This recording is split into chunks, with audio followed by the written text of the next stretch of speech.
Hello, my sober lovelies.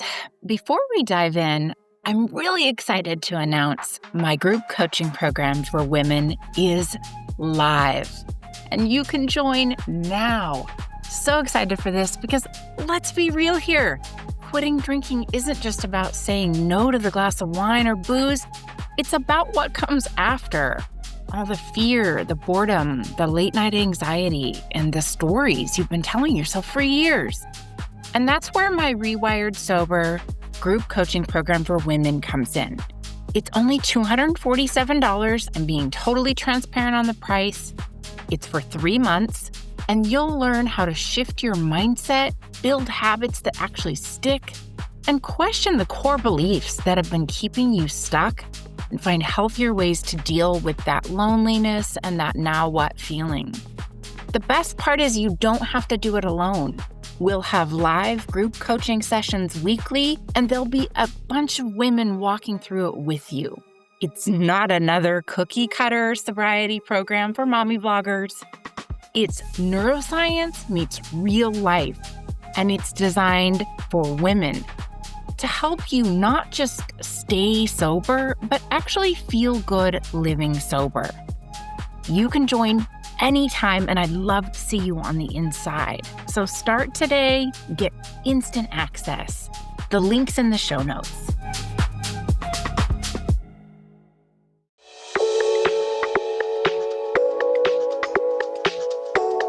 Hey there, and welcome to You've Been Selected. I'm your host, Kate Vitella, and something tells me you didn't just stumble across this podcast by accident. Maybe, just maybe, you've been called here, like selected by the universe for something more.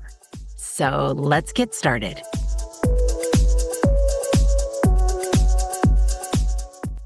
Okay. Ready to rock?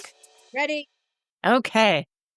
Welcome back to another episode of You've Been Selected. Today I have a very special guest.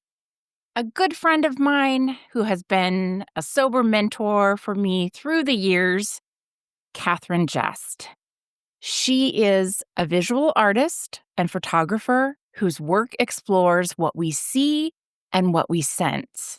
Through photography, mixed media, she gives form to what's often unspoken, the emotional landscapes of love, loss, connection, and desire. Sober since the age of 18, Catherine now celebrates 37 fucking years of continuous sobriety. Her creative practice is rooted in transformation and lived truth. She holds a BFA in conceptual photography, apprenticed with Miguel Ruiz, Toltec master and author of The Four Agreements. Her work has been featured on the cover of National Geographic magazine, in O magazine, and exhibited internationally, including galleries in Paris, Milan, Los Angeles, and the south of France. Catherine leads online courses, offers photography sessions internationally, and holds retreats in France that help women become more embodied, confident, and fully self-expressed. She's also the single mother of Max, her 16-year-old son with Down syndrome.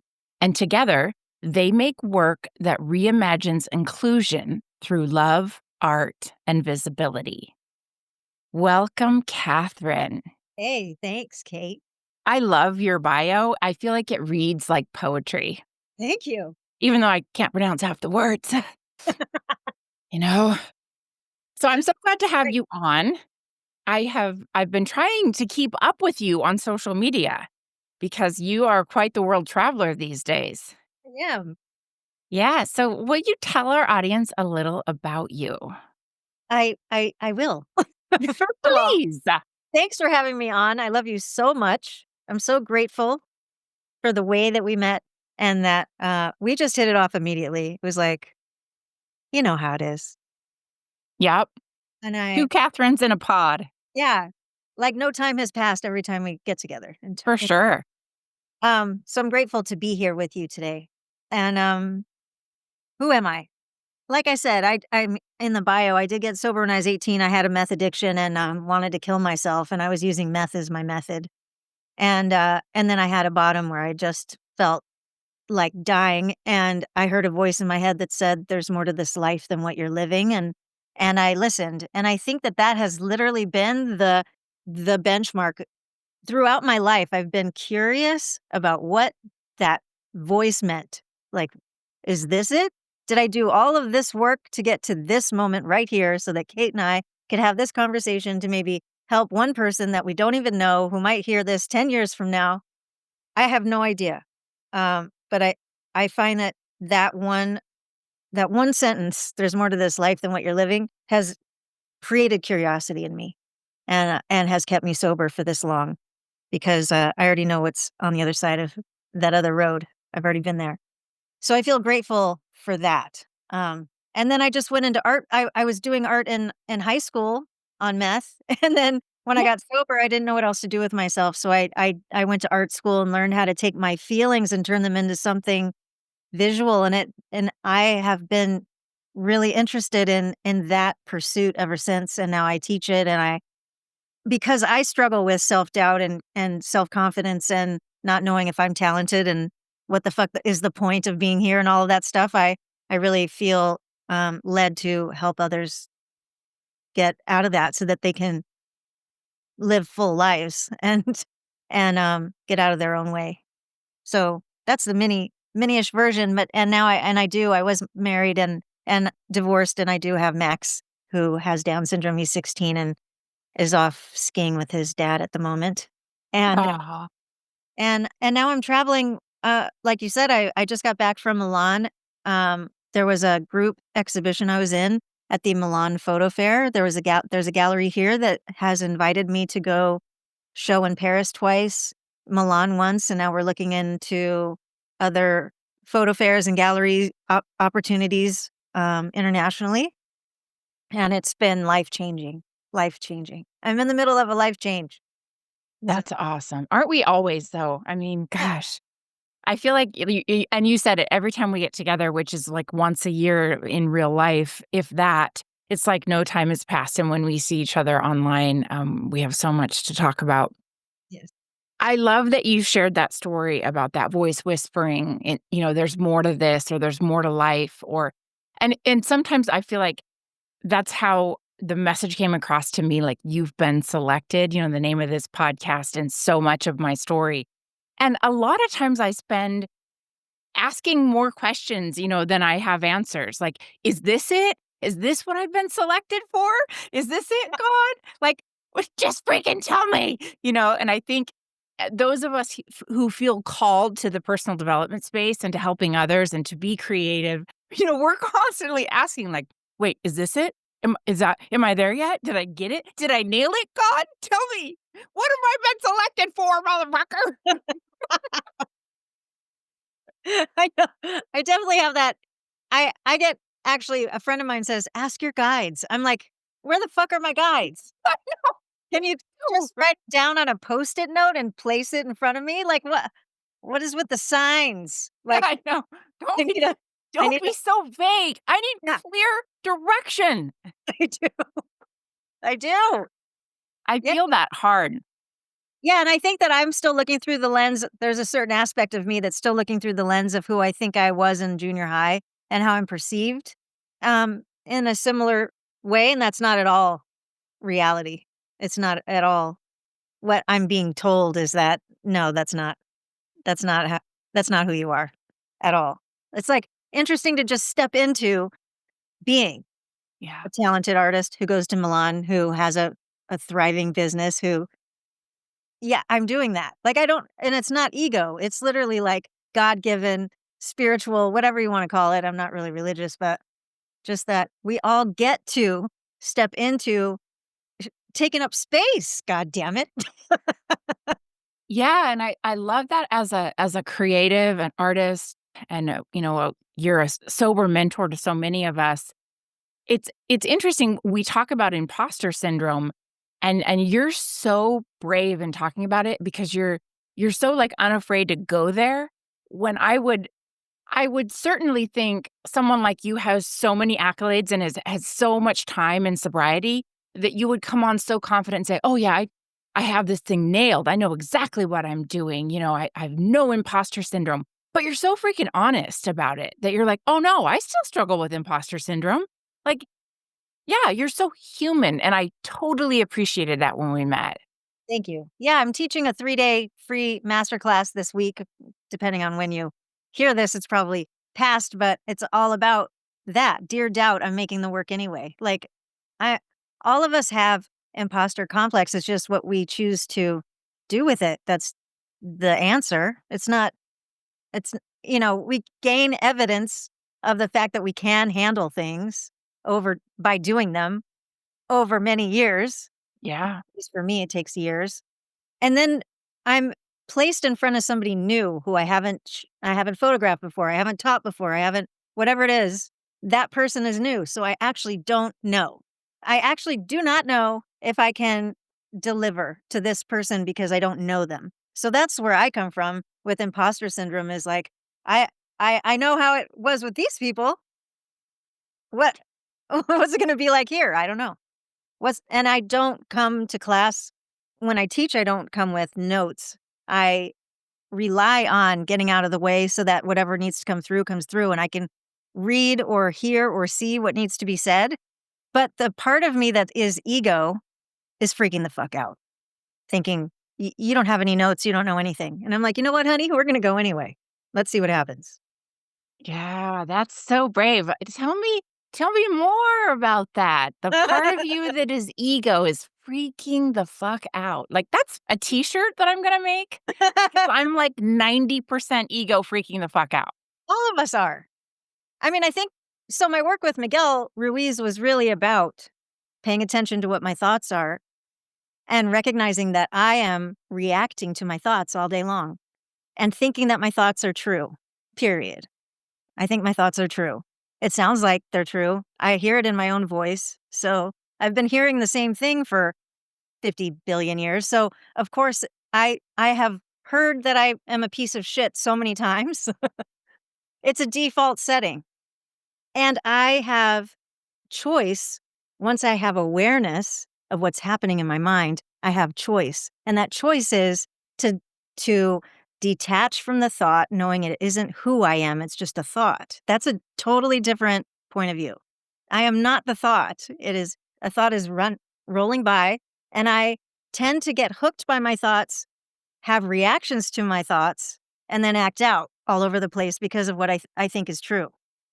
If Absolutely. if, on the other hand, I just let the thoughts roll by and detach from them and just watch, they just keep going.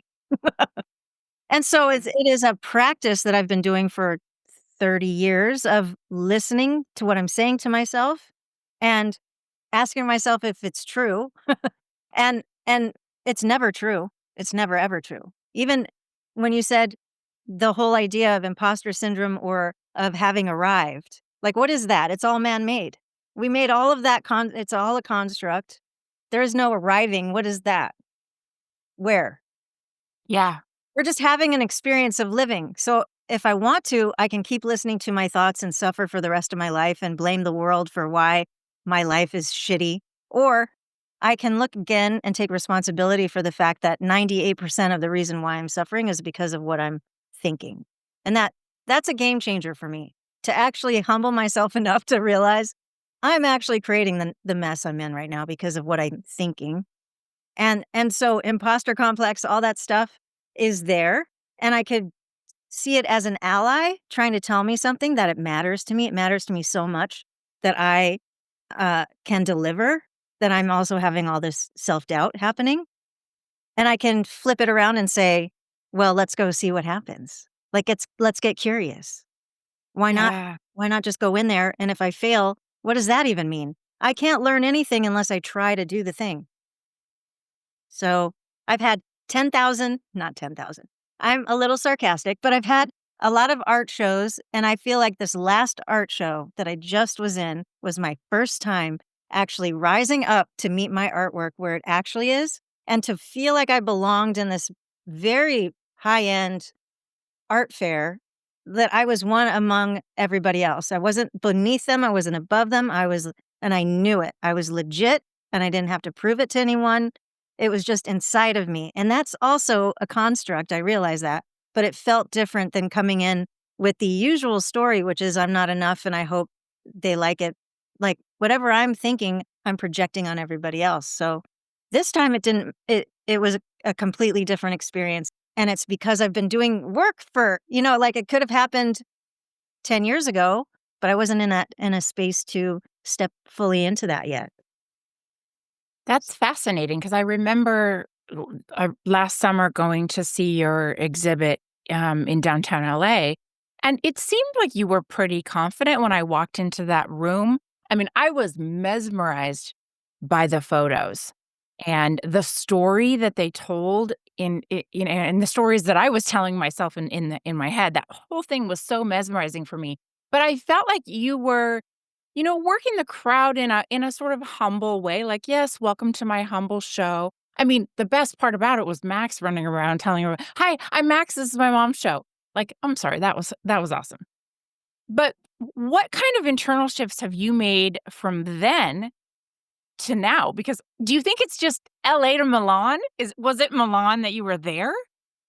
Well, okay, the difference was that I had a curator, Alan, pick the images, and I would not have picked those images. This body of work has been an ongoing series since 2015 when I got divorced, and it's ongoing. And so there's still work being made.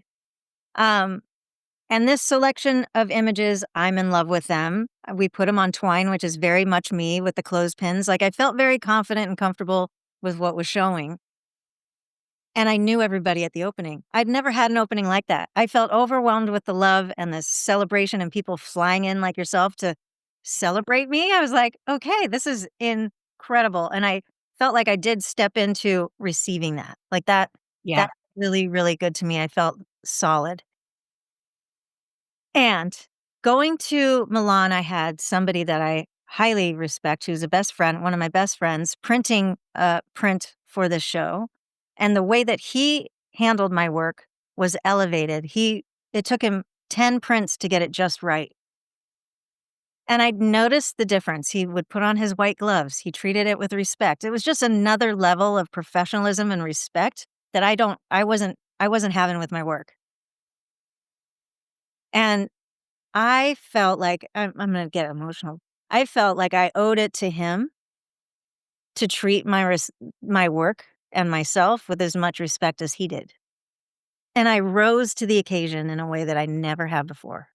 So, my Polaroids that nobody's seen really up on the wall, I was making prints from the Polaroids. That's what you saw. You saw Yeah. prints that were made. I was actually showing the original Polaroid framed with no glass. That's the way I wanted it, professionally framed, and then this giant print, professionally framed, and I went to great lengths in Italy, not knowing the language, not knowing what the hell was happening. Like, I was crying and still, like, continuing with Jeff with me, so to speak, saying, like, "My upper limit is here, and I wonder if I could just take another step.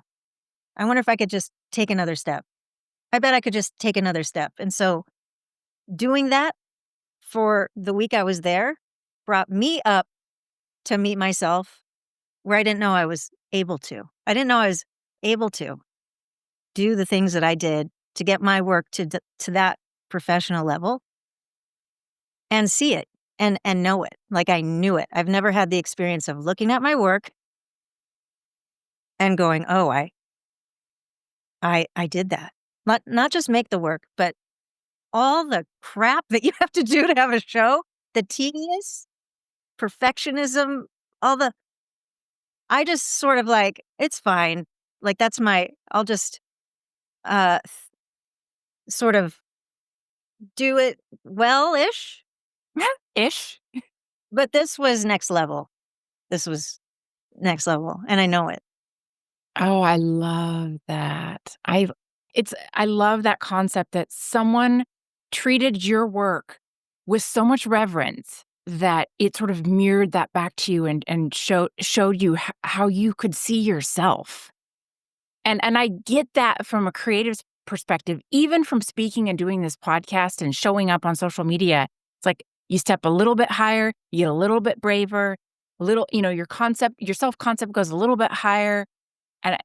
I mean, I'm getting goosebumps because I remember that exhibit downtown LA with the clothespins, and I wish I had that artist statement in front of me to read because there was a piece in there, and correct me if I'm wrong, that said something to the effect of, um, being hung sort of like our feelings out to dry.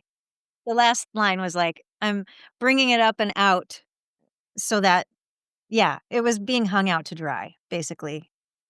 And I remember taking that artist statement back to my hotel room in LA and reading that like 10 times because there was something about having the image of the red stitched heart and the chair and reading that and thinking all your emotions and all the things, the rawness and the struggle hung out to fucking dry. And I couldn't get over how much that impacted me. And I will link in the show notes the article I wrote for the Sober Curator because I believe it has links to the exhibit so people can see what we're talking about because yeah, that was a pivotal minute for me because I'm not a person that attends still art shows. You know, I'm not going to show up in the local galleries. I mean, I might go to the Met once in a while and look at the fashion exhibits, but Yeah.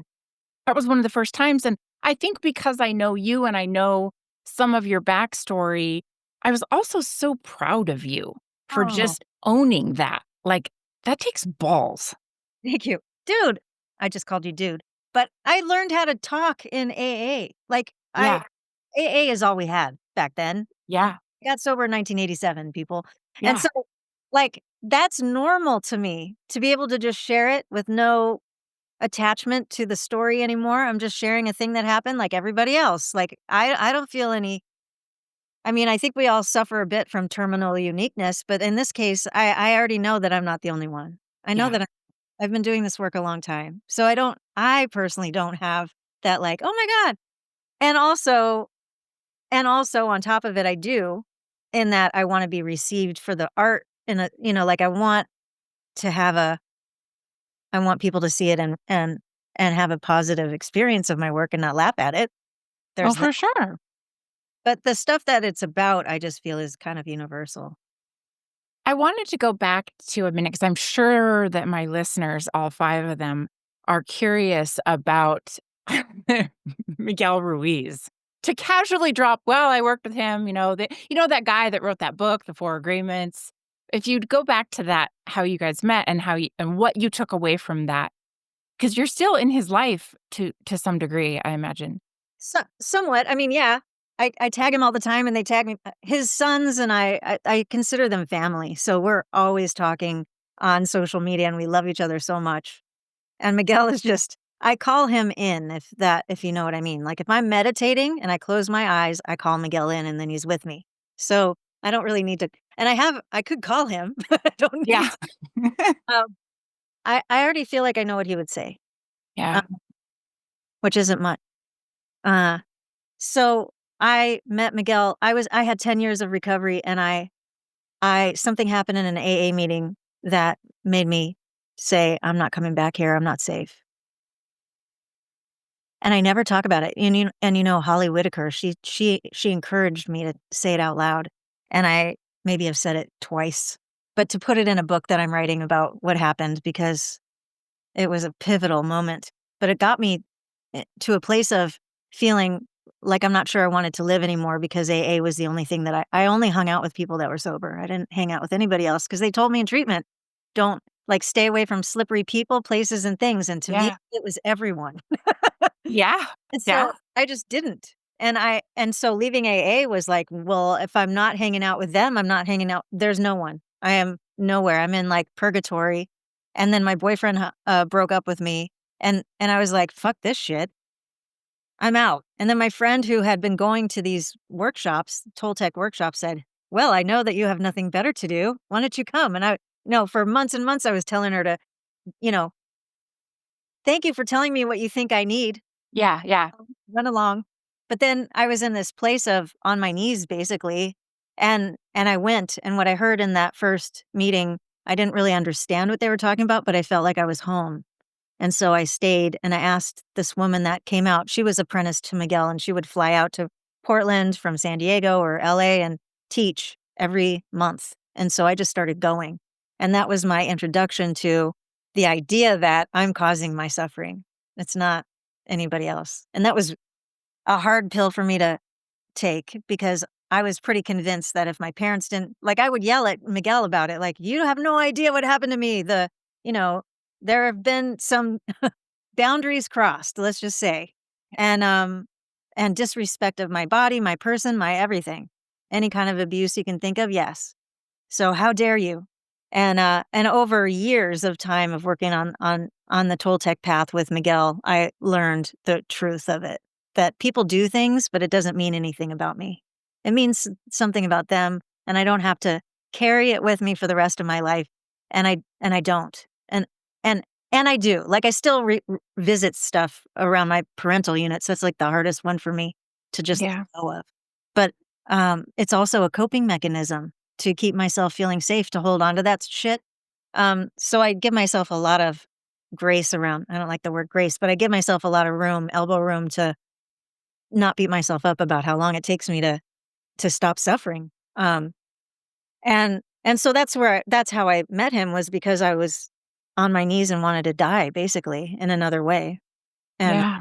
and met him through that. And then I moved to San Diego. I'm from San Diego, but I landed in Portland after 10 years of recovery and went back and I got a job in his office. So I was and I just remember calling the office and saying, "I'm moving back to San Diego, so if you hear of any jobs, let me know." And they were like, "Well, we don't have anything here, but we'll let you know." And, like, literally the next day, Sherry called me and said, "You won't believe it, but the person that works for me just gave her notice, we need somebody right now." So I filled that spot, and I worked in the office and helped Miguel run his power journeys, and I answered the phone, and I that was when I learned that I had a gift of hearing things that weren't being said.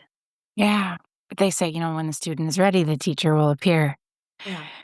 And I feel like I met you during a time when I really needed someone, a mentor, because I met you through the Sober Mom Squad, which no longer exists. We just got news today that that group is ending.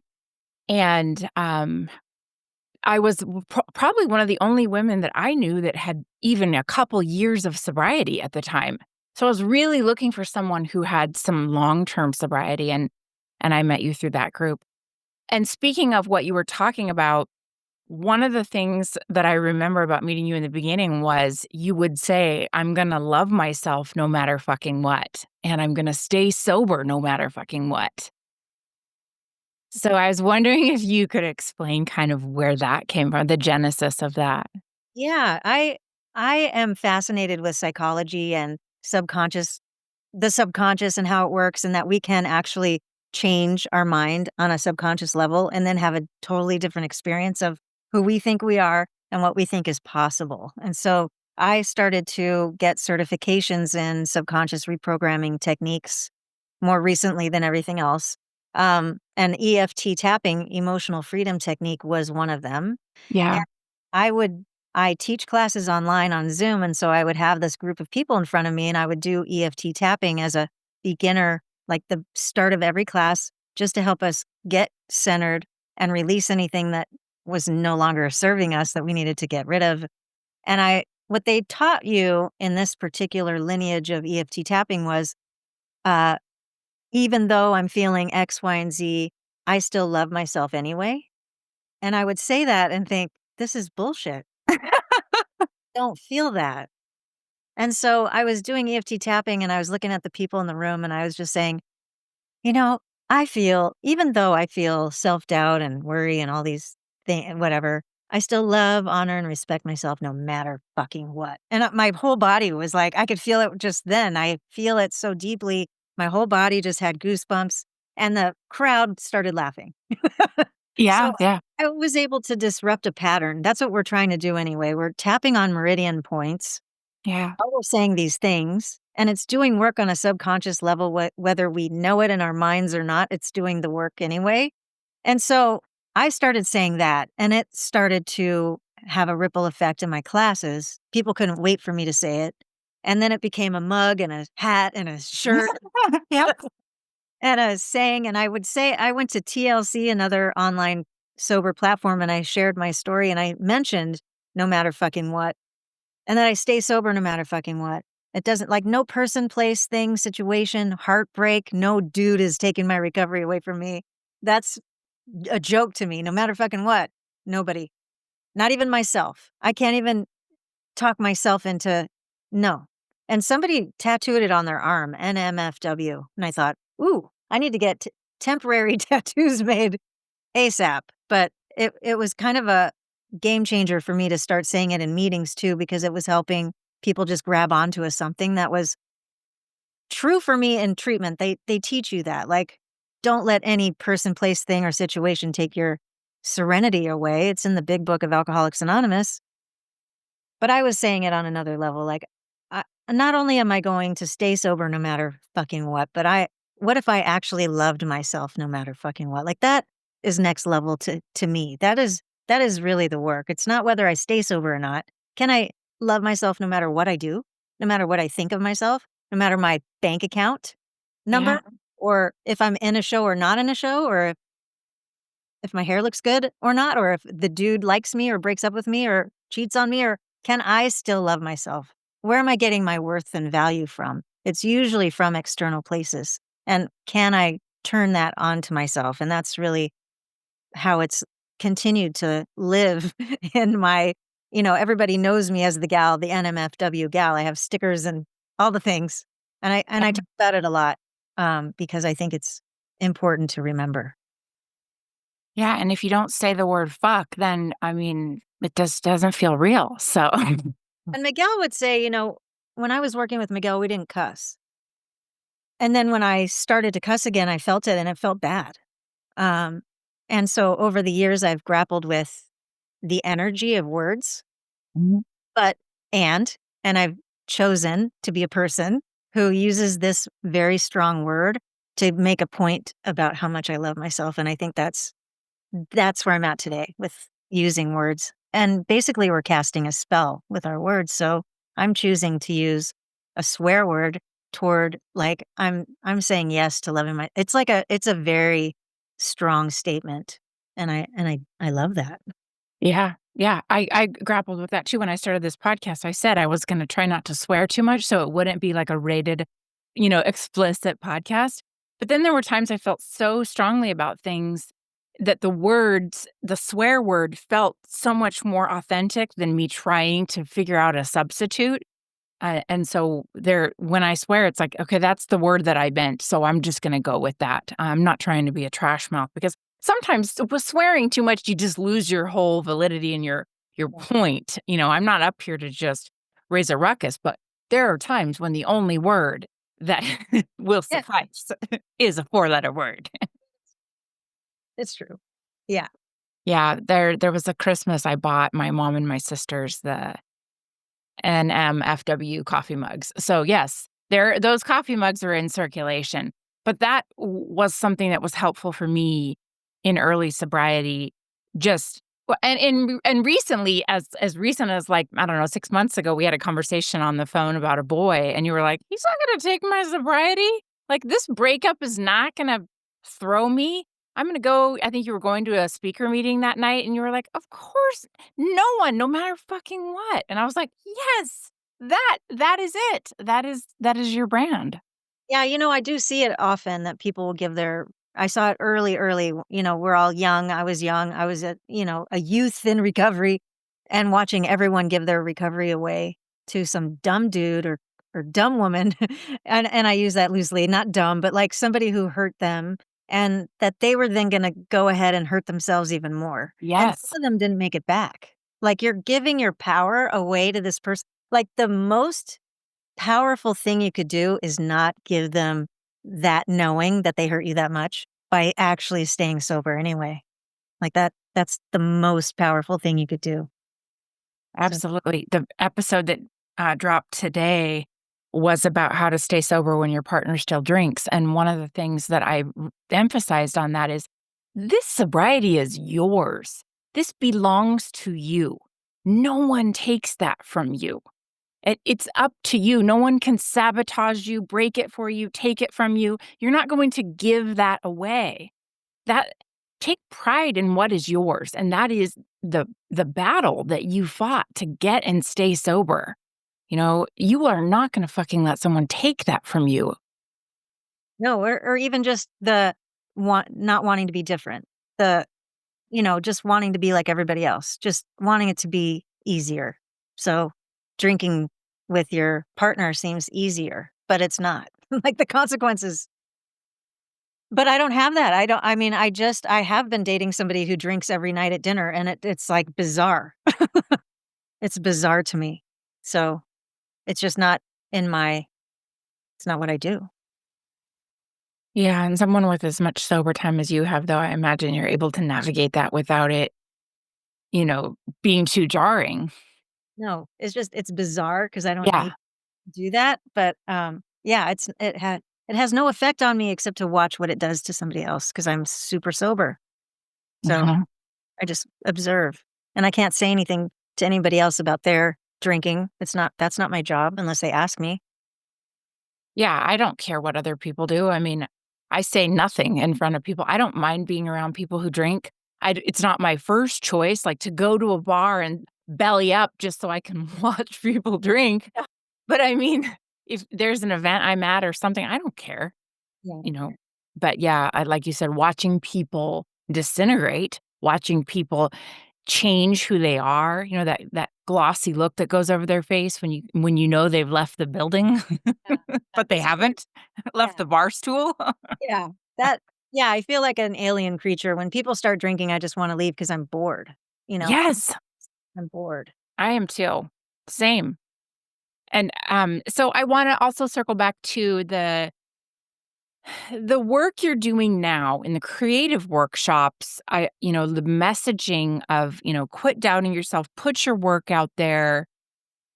How has that sort of manifested? Because you've also been working on that in your own journey. Like, stop doubting yourself, put your work out there, believe in yourself, done is better than good. All Yeah. the conversations we've had. So I was curious to how that sort of unfolded for you. I don't know that it unfolded. I think it's always been the thing that I teach in every single class because of Miguel. I think because of my recovery first, but then the work that I do with myself around noticing that I'm causing a lot of suffering.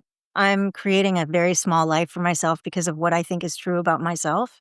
And none of that is true. The assumption that I make that my work sucks, that I shouldn't, that those people are better, like all the shit that I say to myself, I know you are too.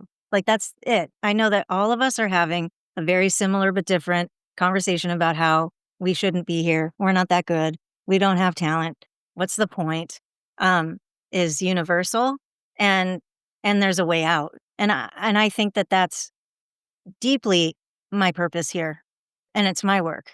So, I Yeah. teach what I am working on all the time. I teach a class right now called The Deepening, which is, you know, taking what's going on in your life and turning it into something visual with your camera, or sometimes I teach it for any kind of art, but right now it's photography based. But it is about, like, giving it airtime, giving that stuff that we don't say out loud a minute to breathe so we can look at it. I've been doing that for as long as I've been sober, so I think it's valuable, and the fact that we are constantly projecting outward what we think other people are gonna think, and then limiting ourselves because of what we think other people are gonna think, it all stems with what we think about ourselves first. Yeah. So, all of those projections are just pointing to what you think about yourself. So, if we can admit it, that that's there, and then get tools underneath us and support around us to you're not changing just, uh, a belief system, you're changing a lifetime and generational ancestral beliefs that are passed down to you from your family. So all of this stuff, all the trauma, all the beliefs, all the negative thoughts that we have are not just ours. It's big work. It's big work, and we can be set free from it. I have had the experience of being set free from it and going back to hell and coming back out. It's like that's the part of the human condition. It's not like I read a book and now I'm free. Yeah. it's it's a it's a lifetime of awakening over and over and over and over until that becomes your default setting, and that other negative thing just becomes like, "It's there, but I'm not." it doesn't grip me anymore because I just don't I've worked on that enough. So, I feel like it's the same class, just that I'm more confident in it because I've been teaching it for a while. So, in different iterations, but all the classes, I say that they're like creative classes, they're not. It's not. It's really about learning how to love yourself no matter fucking what. I love that. I mean, so much of the overlap between creativity and learning how to love yourself and personal development, I think that that is such a beautiful marriage, and so I always refer people to your work, your classes, because it strengthens your personal recovery journey in so many ways, it's such an amazing collaboration of the 2. Well, thank you, I don't wanna spend too much time here, but, thank you so much for coming on. Where can people find you? Oh my god, I'm addicted to Instagram. So, you can find me at cjust on Instagram and also my website, catherinejust.com. And, I'm rolling out new things all the time. I'm gonna be back in France in June and again in November, and I do photo sessions that are going to be, like, spaces that are going to be opened up in those places if you wanna meet me. Oh, And I do. and, and I'll be back in Milan too in June. Like, I am traveling and wanting to open spots for people to meet me there, either for photo shoots or to have one-on-one mentoring with me in a beautiful place outside of your usual. Gosh, amazing. So get on her mailing list. I'll put your links in the show notes. Thank you so much for coming on, Catherine. Thanks for tuning in. You can find me on my website at katevitella.com. You can also connect with me on Instagram at Kate Vitella. I would love to hear from you. Any feedback or questions, shoot me a note. So until next time, peace within and bullshit out.